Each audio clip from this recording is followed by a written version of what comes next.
Sky यहाँ पर वांग किंगर से पूछते है, क्या तुम स्टार डोलो फॉरेस्ट के बारे में पूरी तरह से जानती हो? जिस पर वांग किंगर कहती है कि हाँ, मैं उसके बारे में पूरी तरह से जानती हूँ और यहाँ पर इस फॉरेस्ट में मैंने पूरी 1 साल ट्रेनिंग की है और यही वजह है कि मैं यहाँ पर स्टार डो फॉरेस्ट को पूरी अच्छी तरह से जानती हूँ। और इतना कहते ही वांग किंगर तुरंत ही अपने पास से 2-साइडेड स्पेयर को भी बाहर निकाल लिया होता है और यहाँ पर इस वेपन को देखकर युहाओ कहता है कि सच में ये लगता है कि सोल गाइडेंस वेपन होगा। और यहाँ पर लेकिन युहाओ जब इसे करीब से देखता है तो युहाओ समझ जाता है कि ये कोई सोल गाइडेंस वेपन नहीं है, ये यहाँ पर काफी ज्यादा अलग है सोल गाइडेंस वेपन से। और यहाँ पर वांग किंगर इन सभी से कहते हैं चलो फिर मेरे पीछे चलो। और यहाँ पर ये सभी काफी तेजी से फॉरेस्ट के अंदर बढ़ने लगते हैं जहाँ पर वांग किंगर को काफी ज्यादा लोग दिखाई देते हैं, जिसकी वजह से ये सभी ही एक जगह पर जाकर छिप जाते हैं। और यहाँ पर युहाओ अपनी सोल डिटेक्शन टेक्निक का यूज करते हुए इन सभी को सामने क्या हो रहा है वो सब बताता है।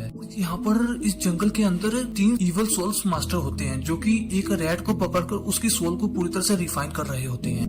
ये मेथड काफी ज्यादा खतरनाक था। इस मेथड को देखकर किसी को कुछ समझ नहीं आ रहा था और इस फायर रैट को पूरी तरह से रिफाइन करने के बाद उसको कुछ फाइंड करने के लिए भेज देते हैं। और यहाँ पर मिस वांग किंगर ये सब जानती हैं कि यहाँ पर हम इन सभी को इतनी आसानी से नहीं जाने दे सकते। और यहाँ पर वो युहाओ एंड वांगडोंग से कहती हैं कि तुम दोनों आगे की तरफ बढ़ते हुए इन तीनों मास्टर से फाइट करोगे। और यहाँ दूसरी तरफ वांग किंगर एंड ट्राम को ये मिशन दिया जाता है कि ये दोनों ही इस रैट की सोल को फॉलो करते हुए पता लगाएंगे कि आखिरकार ये तीनों कल्टिवेटर्स यहाँ पर क्या करना चाहते हैं। और मिस काई की तरफ से मिले हुए ऑर्डर को फॉलो करते हुए ये लोग अपने अपने रास्ते चले जाते हैं। और यहाँ पर थोड़ी देर में ही वो रैट की सोल वापस आ जाती है और यहाँ पर वो इन तीनों में से इवल कल्टिवेटर कहता है कि भाइयों मुझे आखिरकार वो मिल गया, तुम लोग तैयार हो जाओ। और अपने भाई की ये बात सुनकर वो दोनों ही एल्डर्स पूरी तरह से तैयार हो जाते हैं। और इसी के साथ वो सभी यहाँ पर एक स्पेल को परफॉर्म करते हुए एक सोल बीस्ट को समन करना शुरू कर देते हैं। और ये सोल बीस्ट पूरी तरह से इन सभी इवल सोल मास्टर्स के कंट्रोल में है। और यहाँ पर वांगडोंग एंड युहाओ भी इस सब चीज को काफी अच्छी तरह से छुपकर देख रहे होते हैं। और इसी के साथ सीन शिफ्ट होकर सीधे ही वांग किंगर एंड ट्राम के पास आ जाता है, जो कि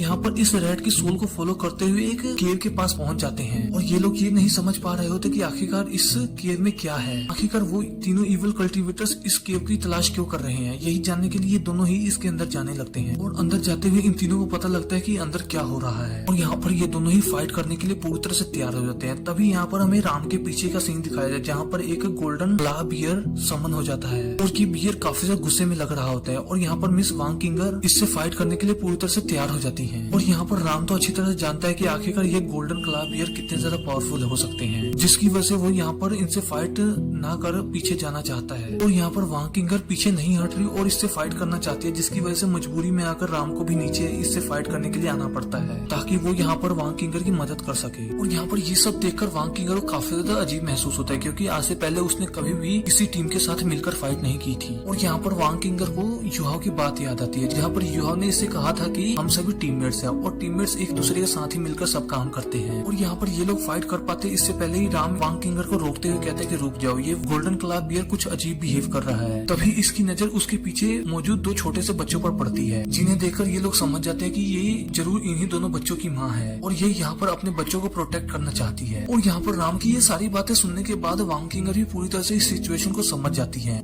धीरे धीरे से इस गोल्डन क्ला बियर के पास आना शुरू हो जाती है। और ये सब देखकर राम यहाँ पर काफी ज्यादा घबरा रहा होता है और वो वांग किंगर को पीछे रहने के लिए बोलता है। लेकिन यहाँ पर वांग किंगर भी कहाँ पीछे रहने वाली थी, उन्हें गोल्डन बियर से थोड़ा सा भी डर नहीं लगता। वो धीरे धीरे आगे की तरफ बढ़ना शुरू हो जाती है। और यहाँ पर हमें दिखाया जाता है कि कैसे वो गोल्डन क्ला बियर भी पूरी तरह से वांग किंगर की सारी इंटेंशन को समझ जाता है। ऐसा लगता है कि वांग किंगर यहाँ पर इस बियर से टेलीपैथी के थ्रू बात कर रही है। और इसी वजह से ये बीस्ट अब उनसे ज्यादा गुस्सा नहीं हो रहा था और शांत हो जाता है। और इसी के साथ सीन शिफ्ट होकर उन तीनों इवल कल्टिवेटर्स पर आ जाता है। और इन सभी के पास भी एक गोल्डन क्ला बीस्ट होता है और इस बीस्ट को ये सभी अपने डार्क मैजिक का यूज करते हुए कंट्रोल कर रहे थे। और यहाँ पर इन सभी की ये करामत युहाओ एंड वांगडोंग छुपकर देख रहे हैं। और यहाँ पर युहाओ एंड वांगडोंग को इन लोगों के असली मकसद का पता लग जाता है। वो लोग आपस में बात करते हुए कह रहे होते हैं कि अब हम यहाँ पर इस मेल गोल्डन क्ला बियर का यूज करते हुए फीमेल गोल्डन क्ला बियर को जख्मी करेंगे। और जब ये दोनों आपस में फाइट कर रहे होंगे तब हम मौके का फायदा उठाकर इन दोनों के बच्चे को चुरा लेंगे। और ये बात तो हम सभी को पता ही है कि उस गोल्डन क्ला बियर ने अभी अभी कुछ बच्चों को जन्म दिया,